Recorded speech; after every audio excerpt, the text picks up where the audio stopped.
दोस्तों आप सभी का स्वागत है प्रैक्टिस सेट नंबर 43 में। आप सभी जानते हैं इससे पहले के जितने प्रैक्टिस सेट थे उन सभी में जो हमने मॉक टेस्ट का यहाँ जो मॉक टेस्ट मैंने आप लोगों को लिया था ऑफलाइन उसको डिस्कस किया था।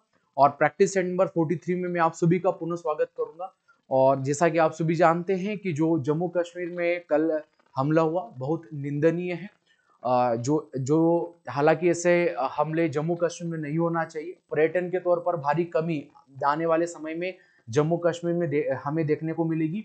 और कहीं ना कहीं हम सब यानी जनता जनार्दन 140 करोड़ भारतीय सभी राजनीतिक पार्टियां इस बार सरकार से वाद विवाद ना करते हुए केवल सरकार का समर्थन करें।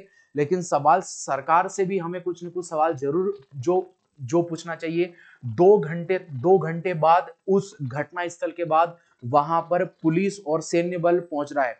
क्या भारत में सेना की कमी है? क्या आपने जो अग्निवीर की स्कीम लेकर आए हो क्या यह एक नकारात्मक रूप नहीं ले रही है? क्या ऐसा पर्टिकुलर कारण था कि उस क्षेत्र में सेना नहीं थी? और क्या कारण था कि 2 घंटे के बाद लगभग सेना उस इलाके में पहुंच रही?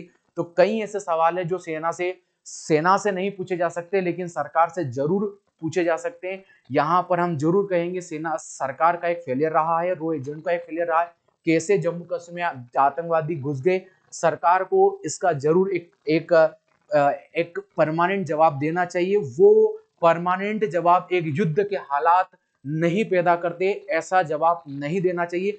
कुछ ऐसा जवाब जिससे आगे आतंकवादी घटनाएं ना हो, मैं यही चाहूंगा। इससे पहले भी जो पुलवामा हमला हुआ था आप सभी जानते हैं 14 फरवरी 2019 को वो हमला हुआ। वो भी एक निंदनीय जो घटना थी। अब भी 28 लोग शहादत को प्राप्त करते हुए शहीद हो गए। उन सभी परिवारों के प्रति, शहादत देने वाले लोगों के प्रति पार्थ एकेडमी संस्थान और मेरी ओर से विनम्र जो एक प्रकार की श्रद्धांजलि। बेहद दुख है कल से ये बात चर्चा चल रही है। लेकिन मैं आप सभी को इसी रक्षक बेश में मैं आप लोगों को जीएस भी पढ़ा रहा हूं। और इसी श्रृंखला में आप सभी जानते हैं कि हम लोग प्रैक्टिस सेट नंबर 42 को पढ़ चुके थे। कई और वीडियो लेकर आऊंगा, उस पर हम लोग डिप्थ में चर्चा करेंगे, लेकिन अभी हम चर्चा यहाँ पर करेंगे। पहला सवाल हमारा यहाँ पर है और मुझे लग रहा है ये इस बार एक पैटर्न मुझे लग रहा है देखने को मिलेगा। हो सकता है कुछ न कुछ ऐसे कंप्यूटर से सवाल आ जाए जो आप लोगों को नहीं हो, तो मैं यहाँ पर उन सभी सवालों को लेने का प्रयास कर रहा हूँ। एक ट्रेंड है, मैं उस ट्रेंड के बिहाफ पर चल रहा हूँ, चाहे ऑफलाइन हो चाहे यूट्यूब पर हो। डेमो क्लासेस मैंने पूरी तरीके से डिटेल सॉल्यूशन नहीं पढ़ा है लेकिन मैं एमसीक्यू पढ़ा रहा हूं। फिर वहां पर आप लोगों को ज्वाइन करना पड़ेगा यदि कोई स्टूडेंट हमसे जुड़े हुए हैं। पहला सवाल होगा what is the full form of HTTP language. ये जो एचटीटीपी लैंग्वेज हम लोगों को देखने को मिलती है इसका पूर्ण काम क्या है, ये आप लोगों से यहाँ पे सवाल पूछा है। What is the full form of HTTP language? High text transfer protocol, hyper text transfer produce, hyper text transfer protocol, या इन चारों सवालों में से इसका फुल फॉर्म क्या होगा? ऑप्शन नंबर सी पर जाएंगे। Hyper text transfer protocol HTTP language का काम होता है। अब क्या बेसिक यहाँ पर आधार है, क्या इसका मेन फंक्शन होगा? मान के चलिएगा यहाँ पर हमारे पास में क्लाइंट है और यहाँ पर हमारे पास में सर्वर है। क्या है? एक मान लो हमारे पास में क्लाइंट है और एक हमारे पास में सर्वर है। अब होगा क्या, इस विद हेल्प ऑफ हम एचटीटीपी लैंग्वेज से क्या करते हैं जरा समझने का प्रयास करिएगा कहाँ काम आती है एचटीटीपी लैंग्वेज। क्लाइंट से यदि कोई डाटा है वो सर्वर के पास में जाने वाला है। कहाँ से जाना है? क्लाइंट के पास यदि कोई डाटा है वो सर्वर के पास जाने वाला है, या कोई सर्वर से डाटा उठाकर क्लाइंट के पास में आने वाला है। तो डाटा ले जाने और डाटा भेजने और लाने के लिए यदि कोई सी लैंग्वेज यदि जो काम में आती है उसके हम लोग एचटीटीपी लैंग्वेज बोलते हैं। यहाँ पर पहले क्लियर लिखा है hypertext transfer protocol. Option number B हमारे सवाल का बिल्कुल करेक्ट होगा। अगर मैंने ऑफलाइन कंप्यूटर नहीं पढ़ाया है लेकिन मैं इस बात को जानता हूं कि अगर ऐसा कोई यूनिक सवाल आया जो विद्यार्थी से हट का, तो मैं रिस्क बिल्कुल भी नहीं जो लेना चाहता। तो ऑप्शन नंबर सी हमारे सवाल का बिल्कुल यहाँ पर राइट आंसर हम लोगों को देखने को मिलेगा। What is the full form of flops? Flops का फुल फॉर्म क्या होगा? और चार ऑप्शन आप लोगों को देखने को मिलेंगे। What is full form of flop? File on per service, floating operation, file system operation, floating point operation per second. What is the full form of flops? But क्या है फ्लॉप? देखो एक तो हम लोग कंप्यूटर, जो बेसिक वाले computer हम लोग यूज करते हैं, स्टूडेंट जरा समझने का प्रयास ये करना। और एक प्रकार के हमारे पास में सुपर कंप्यूटर क्या होते हैं, क्या होते हैं दोस्तों, एक हमारे पास में सुपर कंप्यूटर होते हैं, दो प्रकार के हमारे पास जो प्रेजेंट टाइम में। तो जो कंप्यूटर, जो सर्वर हम लोग यूज करते हैं, उन कंप्यूटर की जो स्पीड होती है, क्या होती है दोस्तों, उनकी जो यहाँ पर जो भी स्पीड होती है वो हम लोग मिप्स में नापते हैं। काय में हम लोग जो नापते हैं, हम लोग चेक करते हैं मिप्स पे। मिप्स का जो मतलब क्या होगा दोस्तों, यहाँ पर मिलियंस, यहाँ पर होता है मिलियंस, आई से हो जाएगा इंटरेक्शन पर सेकेंड, ये इसका फुल फॉर्म होता है मिलियंस या आपके इंटरेक्शन पर सेकेंड, आप लोगों को याद होना चाहिए। यानी अगर आपके पास में कोई प्रकार का पीसी वगैरह है, यदि जो कंप्यूटर है, तो उसकी स्पीड हम लोग मिप्स में नापते हैं।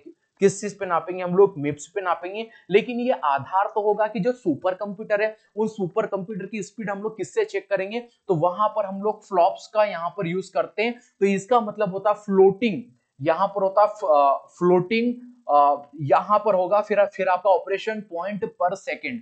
तो ये यहां पर फुल फॉर्म हमें देखने को मिलेगा।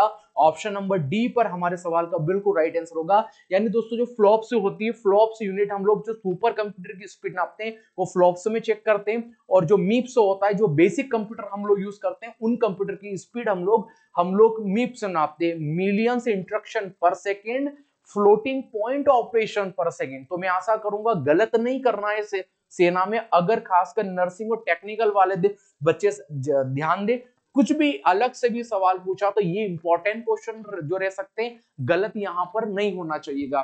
तो ऑप्शन नंबर डी हमारे सवाल का बिल्कुल यहां पर सही आंसर हम लोगों को देखने को मिलेगा। आइए अगले सवाल की तरफ बढ़ेंगे। अब ये सवाल मुझे लगता है जीडी, नर्सिंग या किसी की भी परीक्षा में ज्यादा इंपॉर्टेंट पड़ सकता है। निम्नलिखित में से किसको क्रिकेट में चाइना मैन कहते हैं? या तो सेना भर्ती वाला सीधा सवाल पूछ लेगा, हालांकि लेवल तो यही है, लेवल तो यही है कि चाइना मैन का संबंध किससे है, या चाइना मैन का संबंध क्रिकेट से। नो डाउट पूरी क्लास को याद होगा, कुलदीप यादव के बारे में आप लोगों ने सुना होगा, वो एक चाइना मैन बॉलर है। अब क्या डेफिनेशन होती है, थोड़ा सा और डिप्थ में जाने का प्रयास करेंगे, क्या हो सकता है यहां पर। तो हम बोलेंगे बाएं हाथ के धीमे गेंदबाज द्वारा फेंकी गई ऑफ ब्रेक जो गेंद होती है, वहां पर यूज क्या होता है, वहां पर यूज होता है दोस्तों, यहां पर हम लोग बोलेंगे ऑप्शन नंबर डी हमारे सवाल का बिल्कुल राइट आंसर होगा। तो यहां पर होगा बाएं हाथ के धीमे गेंदबाज द्वारा फेंकी गई गेंद ऑफ ब्रेक गेंद, ये होता है चाइना मैन की एक्चुअली डेफिनेशन। तो चाइना मैन क्रिकेट संबंधित नो डाउट ना यार, ऑफलाइन वाले स्टूडेंट तो इतना नहीं बताएंगे तो फिर करेंगे क्या परीक्षा में। आप लोग ये सोचो कि मैं ये पढ़ाने वाला हूं, मैं बता रहा हूं कि जितने सवाल में पढ़ा रहा हूं अच्छी ईमानदारी से पढ़ लेना, ठीक है। और अगर ये आ गए ना परीक्षा में वही के वही रट्टू तेता जो तोता वाली सिचुएशन है ना, वो छोड़ दो जरा, ठीक है। वही भारत के पहले राष्ट्रपति कौन है, आर्मी में ये आएगा। 3 साल से ऑनलाइन परीक्षा हो रही है, हर साल सीईसी का लेवल बढ़ रहा है। तो लेवल बढ़ेगा, मैंने पहले भी कहा था, जितने भी मैं जो पढ़ा रहा हूं या तो नोट्स बना के लिख लो या किसी भी तरीके से लिख लो। बायां हाथ के धीमे गेंदबाज द्वारा फेंकी गई गेंद होती है, ऑफ ब्रेक जो गेंद होती है, उसके लिए हम लोगों ने शब्द का प्रयोग किया यहां पर चाइना में। मैं आशा करूंगा आप लोगों को याद होगा। चलिए सवाल नंबर हम लोग 4 पर चर्चा करते हैं। और सवाल नंबर 4 हमारा क्या होगा, चक्रवात बिपरजॉय हाल ही में समाचारों में देखा गया। बिपरजॉय नाम किस देश के द्वारा दिया गया है, तो किसके द्वारा दिया गया है, ऑप्शन नंबर है तो चक्रवात। करंट अफेयर से मुझे पता है ना क्या है, तो मैं लेकर आया हूं ना वो अप्रोच, पढ़ो यहां पर कैसे पढ़ोगे। आइए देखो, एक मिनट इसको ठीक कर दे, थोड़ा सा दिक्कत दे रहा है, एक मिनट। चलो, तो चक्रवात जो है विपरजॉय हाल ही में समाचारों में देखा, तो विपरजॉय का नाम जो कौन ने रखा है, तो आपको पता है कि चक्रवात वर्षों भर आते रहते हैं, तो पर्टिकुलर एक देश को प्रभावित करते हैं। और बहुत बार क्या करते हैं, कोई कंट्री अल्फाबेटिकल आधार पर ए से जेड तक जितने भी कंट्री आसपास के देशों की, इनका नाम निर्धारित करती है। नाम निर्धारण किया था बांग्लादेश ने, कौन ने किया था, बांग्लादेश ने यहां पर किया था। लेकिन जो भारत का ये जो विपरजॉय चक्रवात आया था, तो मैं यहां पर आप सभी का ध्यान चाहूंगा, ये जो भारत का क्षेत्र है, इस भारत के क्षेत्र में ये वाला क्षेत्र देखिएगा, जो महाराष्ट्र, जो कौन सा है दोस्तों, जो महाराष्ट्र का है। जो महाराष्ट्र के बाद में हमें देखने को मिलेगा कौन सा दोस्तों, महाराष्ट्र के बाद हमें देखने को मिलेगा यहाँ पर देखने को मिलेगा गुजरात। कहां पर देखने को मिलेगा? गुजरात हमें देखने को मिलेगा। तो इन क्षेत्रों को प्रमुख रूप से प्रभावित किया है। ठीक है, यहां पर याद होना चाहिए। एक हो जाएगा मेगन। कौन सा एक चक्रवात का नाम याद रखिएगा, मेगन। मेगन ने किसको प्रभावित किया था? तो ये ऑस्ट्रेलिया को। कौन को प्रभावित किया था? ऑस्ट्रेलिया को जो प्रभावित किया था वो मेगन ने किया था। और एक हो जाएगा गेमेन। कौन हो जाएगा? गेमेन हो जाएगा। इसने जो है मेडागास्कर, एक द्वीप पड़ता है मेडागास्कर, सो मेडागास्कर को किसने प्रभावित किया था? गेमेन ने। मेगन ने किसको प्रभावित किया था? ऑस्ट्रेलिया को। और एक हो जाएगा गेमी। कौन सा हो जाएगा? गेमी हो जाएगा। तो यहां पर हो जाएगा चीन हम लोग प्रमुख रूप से मानेंगे। यहां पर हम लोग ताइवान, किसको मानेंगे? ताइवान को मानेंगे। और एक हम लोग कंट्री लेंगे, इसका नाम है फिलीपींस। कौन को नापेंगे? फिलीपींस को हम लोग यहाँ पर काउंट करेंगे। तो ये हमारे सब होगा। अब याद करने का क्या अप्रोच है, याद कैसे जो करना है? देखो यहाँ पर लिखा है मेगन, मेगन से मगन मान लो। और जब भी क्रिकेट का विश्व कप होता है तो ऑस्ट्रेलिया अपने खेल में मगन होता है, उसके अलावा उसको कुछ नहीं दिखता। अधिकतर आईसीसी इवेंट उसने जो जीते हैं। ये गेमन है, एक मेडागास्कर याद कर लो। चीन, ताइवान वगैरह में गेम ज्यादातर खेले जाते हैं। ठीक है, मोबाइल फोन ज्यादातर यूज करते हैं, गेम ज्यादातर खेलते होंगे। टिकटॉक आया था, वो भी एक प्रकार का नशीला गेम ही था जो कि भारतीयों के साथ जो खेला गया था। आपने सुना होगा, तेरी काली काली अखियां, वो जो कौन, बहुत सारे गाने थे, मैं तो नाम भी भूल गया उनका। ठीक है, तो वो जो गाने आए थे तो ये गेम ही था। वो चीन, ताइवान याद करना, फिलीपींस उनके साइड में है, तो वो आप लोगों को याद हो जाएगा। तो मैं आशा करूंगा बीपर जो मोस्ट इंपॉर्टेंट क्वेश्चन है आप लोगों को याद होगा, छोड़ना नहीं है। ठीक है, ठीक है क्वेश्चन को। आइए सवाल नंबर 5 पर चर्चा करते हैं। और सवाल नंबर 5 इस प्रकार से आप लोगों से सवाल पूछा है कि बेगम हजरत महल लखनऊ के विद्रोह से पराजित होने के बाद कहां पर चली गई थी?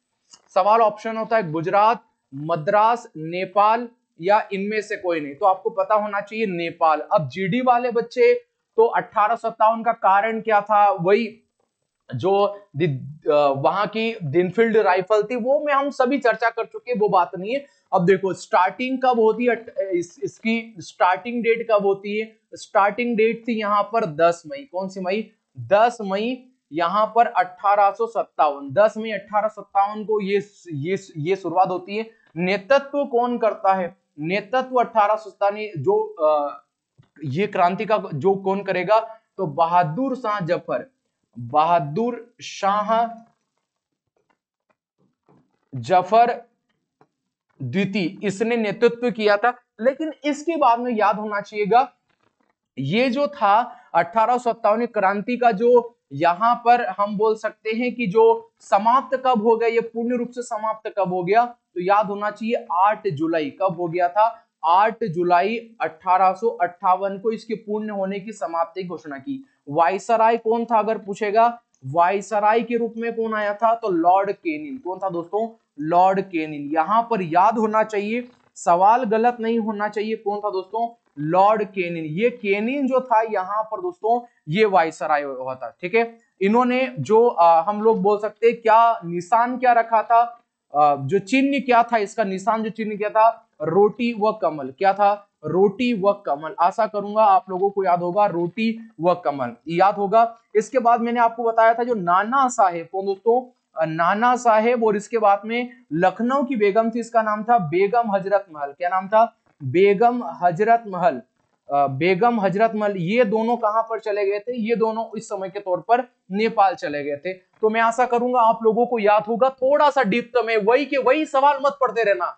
ठीक है, मैं सबको बता रहा हूं, वही बिहार से कुंवर सिंह लेकर आया था, लखनऊ से नेतृत्व बेगम हजरत महल ने किया था, कानपुर से नाना साहेब ने किया था, झांसी से रानी लक्ष्मीबाई ने किया था, हुरोस ने उसको समाप्त किया था। क्या था? हम पढ़ चुके ना वहां पर। ठीक है, तो ये सारे चीजें यहां पर याद करके आना तुम लोग। अगर इससे बाहर पेपर नहीं जाएगा, जीडी वालों समझ जाओ, मैं आप लोगों को बता रहा हूं, जीडी, नर्सिंग, टेक्निकल, ऑल सारी ट्रेड इधर पढ़ सकती है और अपना सिलेक्शन ले सकती है। Just control. आइए सवाल नंबर हम लोग 5 पर चर्चा करते हैं। और सवाल नंबर 5 हमारे पास में है, कालाहरी मरुस्थल किस जनजाति के लोग पाए जाते हैं? अब ये यहां पर बुशमैन जनजाति है। ठीक है, ये सब खा जाती है। तुम जाओगे तुमको भी खा जाएगा, तुम जाओगे तुमको तो पहले खाएगा। ठीक है, बुशमैन जनजाति कालाहरी का मरुस्थल में पड़ती है। देखो ये जो कालाहरी का मरुस्थल है, कालाहरी का मरुस्थल है, ये कहां पर पड़ेगा? एक बोत्सवाना में, पर्टिकुलर देश भी लिखा रहा हूं, अफ्रीका में। कहां पर पड़ेगा? अफ्रीका में। कुछ लिख लो, देश मत लिखो। जैसे सहारा मरुस्थल है, सहारा मरुस्थल कहां पड़ता है? सहारा मरुस्थल जो है वो अफ्रीका में। कहां पर है? अफ्रीका में। एक पड़ेगा नामीबिया का मरुस्थल। कौन सा मरुस्थल? नामीबिया का मरुस्थल। सो पड़ेगा नामीबिया में। कहां पर? जो पड़ेगा नामीबिया में पड़ेगा। और इसके बाद में आप लोगों को याद होना चाहिएगा, कालाहरी, बोत्सवाना, सहारा, अफ्रीका, ये नामीबिया का जो है ये नामीबिया में ही पड़ेगा। इसके बाद जो है तकला माकन, कौन सा है? तकला माकन जो मरुस्थल है ये कहां पर पड़ेगा? ये जो पड़ेगा ये चीन में है, आप लोगों को याद होना चाहिएगा। इसके बाद में थार का मरुस्थल, नो डाउट पूरी क्लास होंगे, थार का मरुस्थल कहां पर है? थार का मरुस्थल भारत में है। और जो है थार का मरुस्थल भारत में पड़ेगा। और थार के मरुस्थल के बाद में क्या हो जाएगा? एक गोबी का मरुस्थल। कौन सा मरुस्थल? गोबी का मरुस्थल। और ये गोबी का मरुस्थल कहां पर है दोस्तों? ये गोबी का मरुस्थल पड़ेगा मंगोलिया में। कहां पर पड़ेगा? ये पड़ जाएगा मंगोलिया। तो ये आप लोगों को याद होना चाहिएगा। एक पड़ेगा दोस्तों एरिजोना का मरुस्थल। कौन सा? एरिजोना का मरुस्थल। तो ये अमेरिका में पड़ जाएगा। कहां पर पड़ेगा? अमेरिका में पड़ जाएगा। तो आप लोगों को याद होना चाहिएगा। इसके बाद में ग्रेट सेंडी, ग्रेट सेंडी का मरुस्थल। कौन सा? Great sandy. इसके बाद में ग्रेट सिम्पसन, ग्रेट सिम्पसन। और ग्रेट सिम्पसन के बाद में ग्रेट विक्टोरिया। क्या हो जाएगा? ग्रेट विक्टोरिया जो हो जाएगा। ये सभी कहां पर पड़ेंगे? ये सब ऑस्ट्रेलिया कॉन्टिनेंट में। कहां पर? ऑस्ट्रेलिया कॉन्टिनेंट में ये सारे हमें देखने को मिलेंगे। तो ये प्रमुख रूप से मरुस्थल है, आप लोगों को याद होना चाहिएगा। एक भी क्वेश्चन गलत परीक्षा में नहीं होना चाहिएगा। ऑस्ट्रेलिया है, यहां पर एक माउरी ट्राइबल्स, कौन से ट्राइबल्स? माउरी जनजाति, मोस्ट इंपोर्टेंट है। माउरी जनजाति कहां पर है? तो ऑस्ट्रेलियन कॉन्टिनेंट पाई जाएगी।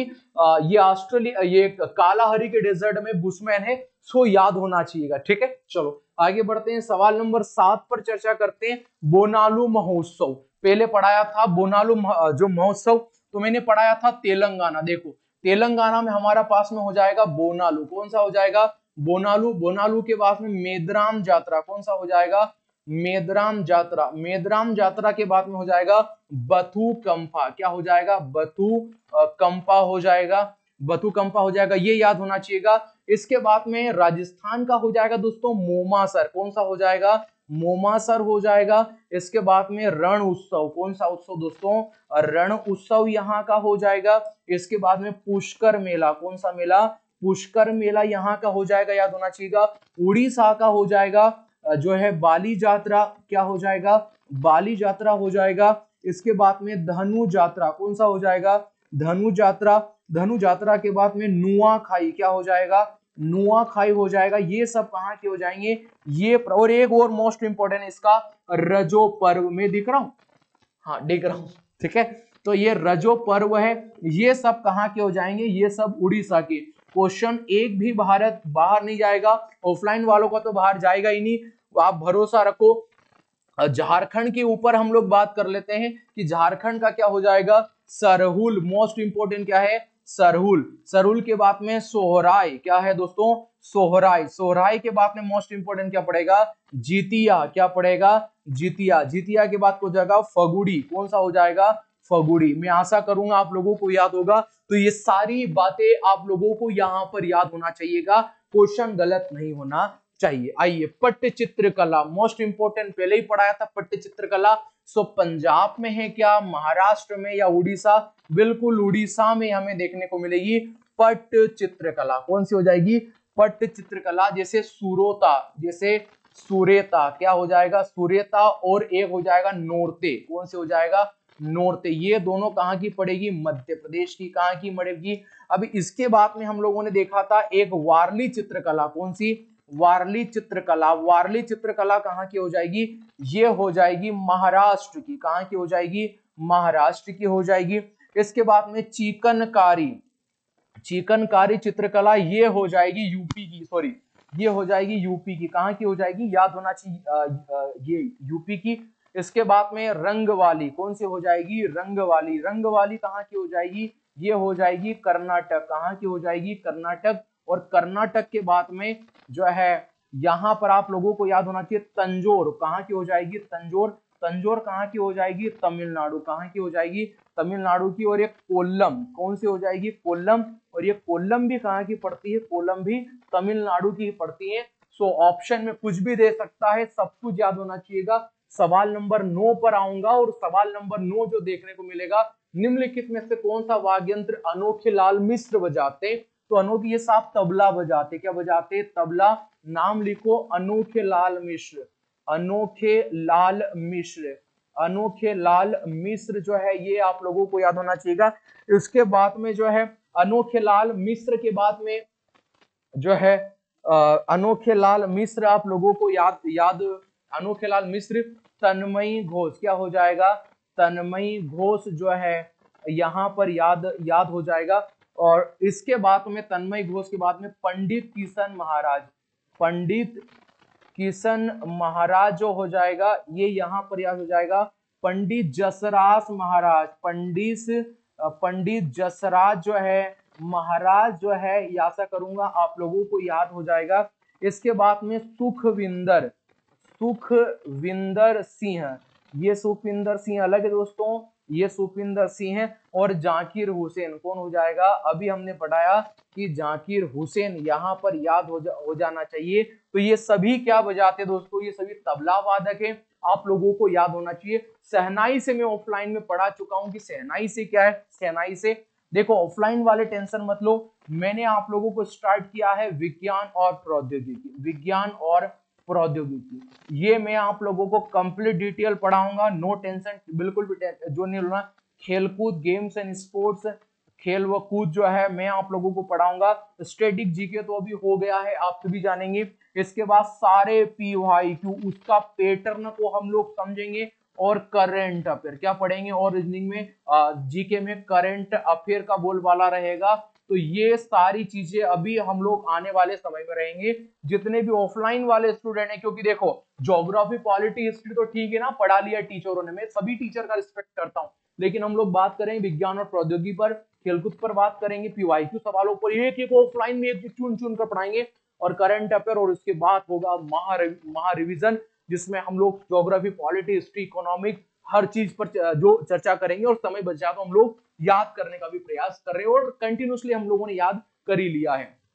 ठीक है, आइए सवाल नंबर 10 पर चर्चा करेंगे। सोनल मानसिंह का संबंध किससे है, सोनल मानसिंह ये भरतनाट्यम भी करती है, उड़ीसी भी करती है, तो ए और बी दोनों हो जाएंगे, ये दोनों नृत्य में महारत हासिल है। ऑप्शन नंबर सी पर जाएंगे, जो हमारे सवाल का बिल्कुल राइट आंसर यहाँ पर होगा। आइए अगले सवाल की तरफ जो बात करें, किस खिलाड़ी को हॉकी का जादूगर यहाँ पर कहा जाता है, या दादा के नाम से जाना जाता है। नो डाउट पूरी क्लास को याद होगा, मेजर ध्यानचंद, किनको यहाँ पर दिया जाता है, मेजर ध्यानचंद।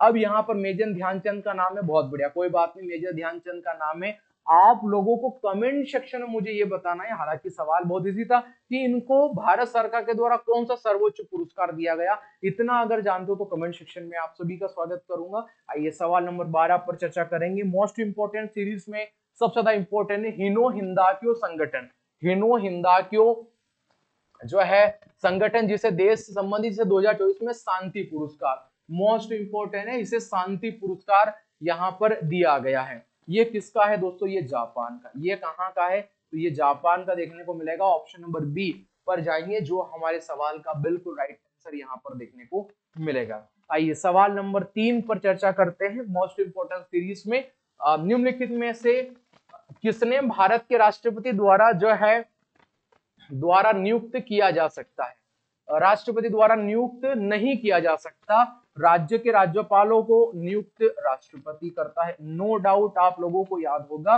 भारत के मुख्यमंत्री आप लोगों को याद होगा, इनको भी करता है। उच्च न्यायालय के न्यायाधीश राज्यों के मुख्यमंत्री को नहीं करता, राज्यों के मुख्यमंत्री को नहीं जो करता, आप लोगों को याद होगा।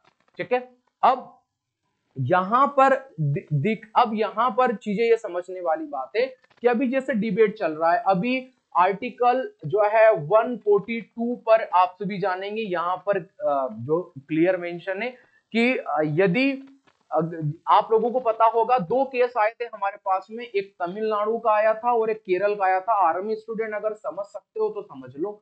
इन दोनों के एक्ट अगर कुछ भी अधिनियम जो बना रहे थे तो इनको इनके एक्ट को राज्यपाल ने रोक लिया। कौन ने रोक लिया?